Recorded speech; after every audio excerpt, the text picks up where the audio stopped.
এই পুলিশ ভাইরা আসেননি, এদেরকে চাটা দেন না, আরে অনেক কষ্ট করছে আজকে। এই দুই ভাই যদি আমার না ধরতো, ভাঙে গেছেন কিন্তু ব্রিজটা, ওই যে কাঠ দিছিন না, কাঠ কিনতে খুললে গেছিন না, আমি দেখতেছি তো বুঝে যাইতেছি কেন ফালদা উঠতে গেছি। এখন ওই যে ভাই বসে তো সুন্দর বিরা দুই আমার, আমি খেয়াল করছি সবই যে আমি যেন না করি, নিজে ভাঙ্গার মধ্যে ফাও দিছে, কিন্তু আমার দেয় নাই। এটাই হলো গর্বিত সন্তান। কথা অনেকে বলে পুলিশ দিয়ে তাহিরিরে ধরেন, আর ধরবো কেন, আমি তো পুলিশের সাথে সংসার করি, ওনাদের সাথে আমাদের প্রশাসন বান্ধব মানুষ। কথা কোন ঠিক না বেটি? তুমি যদি ভালো ব্যবহার করো, তুমি ভালো ব্যবহার করবা, তুমি যদি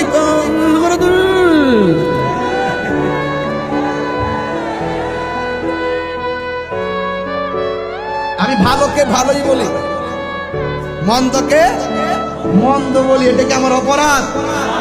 আজকে আবার বললেন না যে আমি বেশি কথা বলতেছি। বাজান, ঈদে মিলাদুন নবী এটা কোনো বেজারের বিষয়, এটা আনন্দের বিষয়। কথা কোন ঠিক না বেটি?